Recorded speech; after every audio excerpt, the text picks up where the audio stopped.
کی بات کا آغاز کروں گا نبی کریم صلی اللہ علیہ وسلم کی ایک حدیث سے جو کہ صحیح بخاری میں پائی جاتی ہے، جو کہ بڑی خوفناک حدیث ہے۔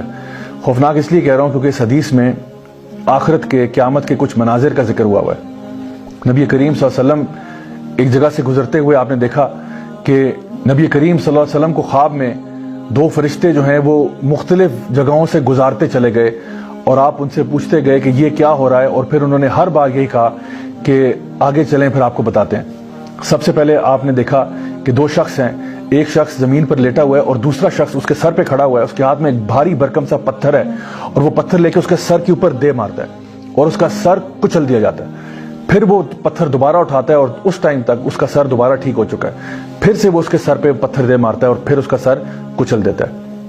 آگے جا کے دیکھا تو دو اور شخص نظر آئے، ایک شخص زمین پر لیٹا ہوا ہے اور دوسرا اس کے سر پہ کھڑا ہے، جو کہ ایک لوہے کی ہک کے ساتھ اس کے جبڑے کو یہاں سے چیرتا ہے، پھر اس سائڈ سے چیرتا ہے، پھر اوپر سے چیرتا ہے اور پھر نیچے سے چیر دیتا ہے، اور ہر دفعہ جب اس کے جبڑے کو چیرا جاتا ہے تو وہ دوبارہ سے ٹھیک ہو جاتا ہے، اور یہی پروسیس کنٹینیو ہو رہا ہے۔ آگے گئے تو دیکھا کہ ایک دور ایک تندور ہے، اس تندور میں سے چیخو پکار کی آوازیں آ رہی ہیں۔ اندر دیکھا تو مرد اور عورتیں وہاں پہ موجود ہیں جو کہ برہنہ حالت میں بغیر لباس کے ہیں اور وہ اندر پکائے جا رہے ہیں۔ اس کے آگے گئے تو دیکھا ایک تالاب ہے خون کا بھرا ہوا، اور اس تالاب میں ایک شخص تیر رہا ہے، اور جب بھی وہ تالاب کے کنارے تک پہنچتا ہے تو ایک شخص اس تالاب کے کنارے پہ کھڑا ہوا اس کے منہ کے اوپر ایک پتھر دے مارتا ہے، اور اس پتھر کے زور کی وجہ سے وہ دور چلا جاتا ہے۔ پھر وہ پتھر کو اپنے منہ میں دبائے دوبارہ کنارے تک پہنچتا ہے، وہ شخص اس کے منہ سے پتھر نکالتا ہے اور پھر اتنی زور سے اس کے منہ پہ دے مارتا ہے کہ وہ پیچھے جا لگتا ہے، پھر وہ پتھر کو لے کے واپس آتا ہے، اور یہی پروسیس ریپیٹ ہوتا چلا جا رہا ہے۔ آگے آپ جاتے ہیں تو آپ دیکھتے ہیں کہ ایک بہت ہی بھیانک قسم کا ایک شخص ہے جو کہ ایک آگ کے ارد گرد چکر لگا رہا ہے۔ اس سے آگے جاتے ہیں تو دیکھا ایک بڑا ہی خوبصورت باغ ہے، بہت خوبصورت، اور اس باغ کے اندر ایک اونچا سا درخت ہے، اور اس درخت کے ساتھ ایک لمبا سا بہت خوش شکل انسان ہے، اور اس انسان کے ارد گرد بہت سارے بچے جو ہیں وہ کھیل رہے ہیں اور انجوائے کر رہے ہیں۔ آگے جاتے ہیں تو دیکھتے ہیں کہ کچھ ایسے لوگ ہیں جن کا آدھا جسم جو ہے وہ بہت ہی خوبصورت ہے اور آدھا جسم انتہائی بدصورت ہے۔ نبی کریم صلی اللہ علیہ وسلم جب ان کے بارے میں پوچھا کہ آخر یہ لوگ کون ہیں تو فرشتوں نے اب بتانا شروع کیا کہ جو سب سے پہلے آپ نے دو لوگ دیکھے تھے جس میں ایک شخص دوسرے کا سر پتھر سے کچل رہا تھا، یہ اس شخص کا سر کچلا جا رہا تھا جو قرآن تو پڑھتا تھا لیکن اس پر عمل نہیں کرتا تھا، اور جو نمازوں کو بے پرواہی کے ساتھ اور لاپرواہی کے ساتھ ادا کرتا تھا یا ادا ہی نہیں کرتا تھا۔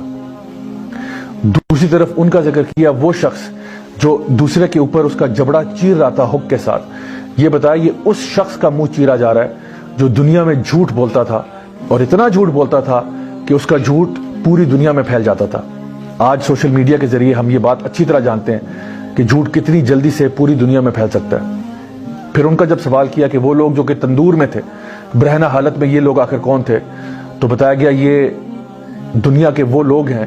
جو زنا کیا کرتے تھے، مرد ہوں یا عورتیں ہوں۔ پھر اس شخص کے بارے میں پوچھا جو کہ خون کے تالاب میں تیر رہا تھا اور اس کے منہ کے اوپر بار بار پتھر مارے جا رہے تھے، تو بتایا گیا یہ امت کا وہ شخص ہے جو سود کا کاروبار کرتا تھا، یعنی کہ ربا میں یا انٹرسٹ میں ڈیل کرتا تھا۔ پھر ان کا پوچھا گیا وہ شخص جو کہ ایک بھیانک قسم کا انسان ہے جو کہ آگ کے ارد گرد چکر لگا رہا ہے، تو بتایا گیا کہ یہ جو ہے اصل میں جہنم کا داروغہ ہے، مالک، دا گیٹ کیپر آف ہیل۔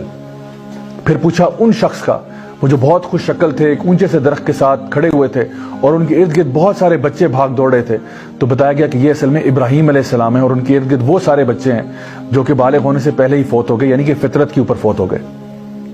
پھر آگے جا کے وہ لوگ جو کہ آدھے خوبصورت ہیں اور آدھے خوبصورت نہیں ہیں، یہ وہ لوگ ہیں جو دنیا میں اچھے کام بھی کرتے تھے اور اسی کے برابر برے کام بھی کرتے تھے۔ تو پھر ان لوگوں کو کہا جائے گا کہ حوض کوثر میں جا کے ڈوب کے ایک دفعہ آ جائیں، اور پھر جب وہ وہاں سے آئیں گے تو پھر ان کے پورے جسم جو ہے وہ صاف ستھرے ہو چکے ہوں گے اور وہ خوش شکل ہو جائیں گے۔ مائی ڈیئر برادرز سسٹرز، یہ حدیث میں نے آپ کو اس لیے سنائی ہے تاکہ ہمیں سمجھ میں آ جائے کہ جو بھی ہم دنیا میں اعمال کر رہے ہوتے ہیں، ایسا نہیں ہوتا کہ ان کا کوئی حساب کتاب نہیں ہوگا۔ جس قسم کا عمل انسان نے دنیا میں کیا ہوتا ہے، ہو سکتا ہے کہ اس کی سزا اس کو دنیا میں مل جائے، اور ہو سکتا ہے کہ دنیا کے علاوہ آخرت میں بھی مل جائے، تو اس لیے گناہوں سے بچنا ہی ضروری ہے۔ اللہ سبحانہ تعالیٰ فرماتے ہیں قرآن مجید میں سورہ طلاق سورہ نمبر 65 آیت نمبر 2 اور 3 میں وَمَن يَتَّقِ اللَّهَ يَجْعَل لَّهُ مَخْرَجًا وَيَرْزُقْهُ مِنْ حَيْثُ لَا يَحْتَسِبُ وَمَن يَتَوَكَّلْ عَلَى اللَّهِ فَهُوَ حَسْبُهُ، کہ جو شخص بھی اللہ کا تقوی اختیار کرے گا، یعنی گناہوں کو چھوڑ دے گا اللہ تعالیٰ اس کو ہر مشکل سے باہر نکالے گا اور پھر اس کو رزق عطا فرمائے گا وہاں سے جہاں سے اس نے سوچا بھی نہیں ہوگا. اور جو لوگ اللہ پر توکل کرتے ہیں اللہ ان کے لیے کافی ہو جاتا ہے. اگر ہم چاہتے ہیں کہ اللہ تعالیٰ ہمیں ہماری مشکلوں کو دور کر دے ہم سے, تو اس کے لیے ہمیں گناہوں کو چھوڑنا ہوگا اور تقویٰ کی زندگی کو اختیار کرنا ہوگا. My dear brothers and sisters, اکثر لوگ جب گناہوں کو چھوڑنے کی بات آتی ہے تو وہ کہتے ہیں نہیں جی ہمارے گناہ تو چل رہے ہیں لیکن ساتھ ساتھ ہم نیکیاں بھی بہت کرتے ہیں. تو اس کی مثال ایسے ہی ہے کہ انسان کمرے میں اے سی لگا دے اور ساری کھڑکیاں کھول دے. تو ایک طرف تو آپ نے استغفار کی ہوئی ہے لیکن آپ گناہ چھوڑنے کے موڈ میں ہی نہیں ہیں. ایک انسان ہر سال حج بھی کرتا ہے, عمرہ کرتا ہے, صدقہ بھی کرتا ہے, لیکن حرام بزنس بند نہیں کر رہا, حرام کاروبار ختم نہیں کر رہا, حرام کام ختم نہیں کر رہا. تو آخر پھر اس بندے کی بخشش اور مغفرت کیسے ہوگی؟ اصل کام یہ ہے کہ سب سے پہلے گناہوں کو چھوڑیں, اس کے بعد جتنے نیک اعمال کرنا چاہتے ہیں آپ ضرور کریں, لیکن گناہوں کو چھوڑنا بہت ضروری ہے. یہ جو پروسیس میں نے آپ کو بتایا کہ جو ڈیفیکلٹیز ہماری لائف میں آتی ہیں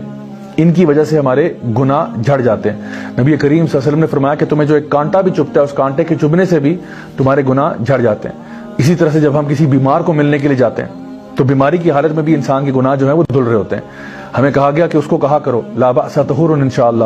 کہ فکر نہ کرو انشاءاللہ یہ تمہارے طہارت کا ذریعہ بنے گی, تمہارے پیوریفیکیشن کا ذریعہ بنے گی. اللہ سبحانہ تعالیٰ فرماتے ہیں قرآن مجید میں قل یا عبادی الذین اسرفوا علی انفسہم لا تقنطوا من رحمت اللہ ان اللہ یغفر الذنوب جميعا, کہ اے میرے بندو جنہوں نے اپنی ذات کے ساتھ ظلم کیا ہوا ہے گناہ کر کر کے, اللہ تعالیٰ کی مغفرت سے مایوس نہیں ہونا.